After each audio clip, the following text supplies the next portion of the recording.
নমস্কার বন্ধুরা, এনএম কিচেনে আপনাদের সবাইকে স্বাগত। আজকে আমি বানাবো দই হালুয়া। প্রথমে কড়াইতে ঘি দিয়ে দেব। ঘি গরম হয়ে গেলে ওর মধ্যে সুজি দিয়ে দেব। ঘিয়ের পরিমাণটা একটু বেশি দিতে হবে। সুজি দিয়ে একটু নেড়ে নেব, তারপর লবণ দেব। লবণ দিয়ে আবারও নেড়ে নেব। সুজিটা একটু লাল লাল করে নেড়ে নিতে হবে। এরপর লাল হয়ে গেলে চিনি দিয়ে দেব। চিনি দিয়ে আবারও নাড়তে থাকবো। এরপর সামান্য একটু দুধ দিয়ে দেব। দুধটা একবারে অল্প পরিমাণে দেব, শুধুমাত্র চিনিটা গলানোর জন্য দেব।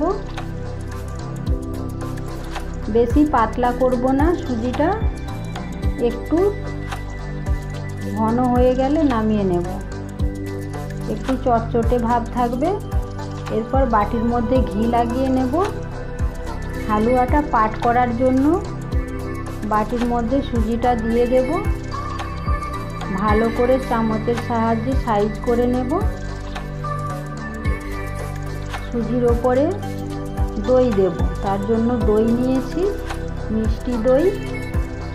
এটা সাদা দই দিয়ে করলে দেখতে ভালো লাগে, কিন্তু সাদা দই না থাকার জন্য আমার কাছে এটাই ছিল, এই দইটা দিয়েই করব।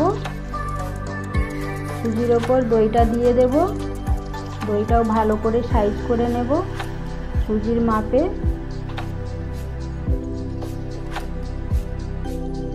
এর ওপর আবারও সুজি দেব। এইভাবে ভালো করে লেয়ার করে নেব। বাটিটা ভরে নিয়েছি এইভাবে। এরপর ফ্রিজে রেখে দেব 10 মিনিটের জন্য।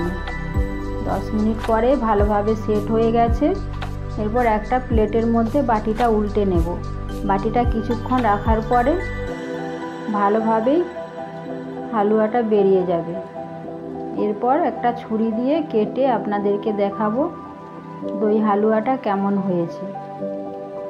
দেখতে যেমন সুন্দর হয়েছে, খেতেও তেমন সুন্দর।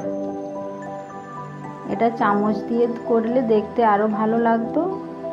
আমি হাত দিয়েই দেখাচ্ছি আপনাদেরকে ভেতরে কত সুন্দর দইয়ের লেয়ারটা হয়েছে। এটা একবার হলেও আপনারা বাড়িতে বানিয়ে খেয়ে দেখবেন, অপূর্ব স্বাদ খেতে। তৈরি হয়ে গেল আমার আজকের রেসিপি দই হালুয়া।